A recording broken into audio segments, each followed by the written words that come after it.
arrivé quelque part devant la mer, le pont avait un manteau magique. Alors, dans ce manteau magique, il y avait de l'autre côté un talkie-walkie.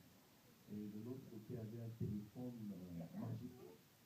Et ce téléphone-là, il a appelé, des hélicoptères sont venus, ils ont placé, ils ont build un pont, et le peuple d'Israël a commencé à marcher sur ce pont, et avec son cellulaire, il a appelé un avion de chasse qui est venu et qui a lancé, et quand le peuple d'Israël a traversé, et le bad guy est venu avec toute son équipe, il commençait à traverser aussi, et Moïse a pris son téléphone, il a appelé un avion de chasse, est venu lancer des bombes, et l'avion de chasse a tué tout le pharaon et toute son armée. Alors, le papa qui dit, is that really in the Bible? Est-ce que cette histoire, qui est votre Sunday school? Est-ce que ça c'est dans la Bible? L'enfant dit, non, non, moi j'ai raconté dans les mots, parce que si je te raconte comment on nous l'a raconté là-bas, tu ne vas pas croire. C'est impossible. Ça ne peut pas se passer comme ça. Alors moi j'ai mis les mots avec. Tu ne croiras jamais ce qu'on nous a dit là-bas.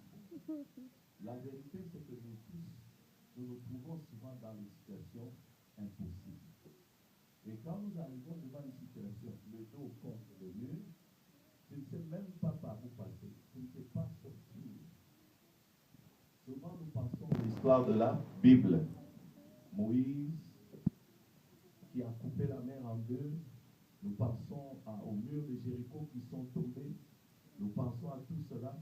Mais souvent, au fin fond de nous pensons que c'est des histoires d'il y a longtemps. Mais nous, aujourd'hui, c'est different story. Amen. Amen. Aujourd'hui, c'est différent. Nous sommes... C'est un nouveau monde. Des choses comme ça ne peuvent pas arriver. Au fin fond, sincèrement, nous pensons à cela. Mais ce matin, je suis venu vous dire que le Dieu que nous servons, il est le même. Hier, aujourd'hui et éternellement. Le même Dieu qui a coupé la mer en deux, le même Dieu qui a fait tomber le mur de Jéricho, le même Dieu qui a nourri Élie par un corbeau pendant 3,5 ans, le même Dieu-là, il est capable de faire, même dans la situation qui te semble impossible. C'est ce que la Bible dit. Amen. Amen. Alors, et nous allons, en effet, Dieu, avant d'ailleurs de commencer mon sujet, je voudrais dire que Dieu, en effet, il attend.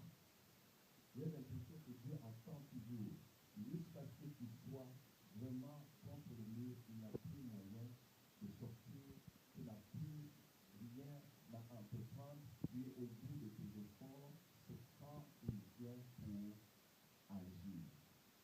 Pourquoi cela? Pour que quand il agira, personne ne pourra douter qu'il s'agit de Dieu.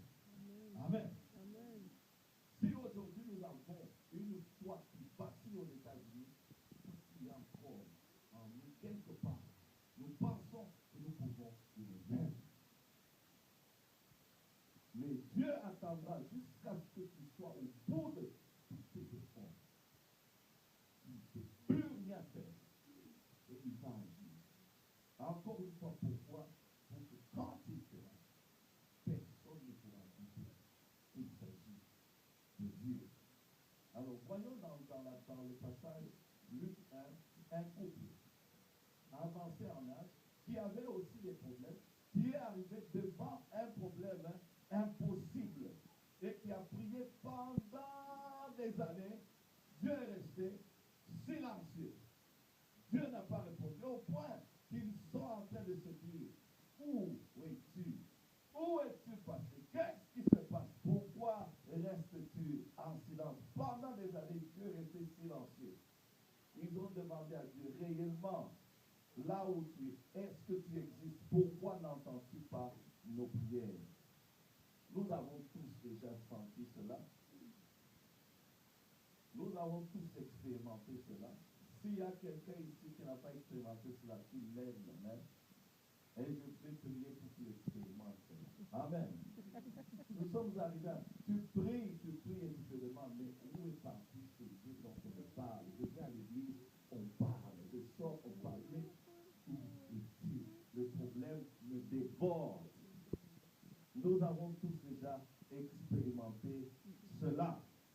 Mais un jour comme le jour d'aujourd'hui, un jour comme tout autre jour, Dieu intervient. Amen. Amen. Dieu commence. Il vient pour donner la réponse. Dans Luc 19, 10, la Bible nous dit, Jésus dit, le Fils de l'homme. Il aime bien le titre, le Fils de l'homme. Il était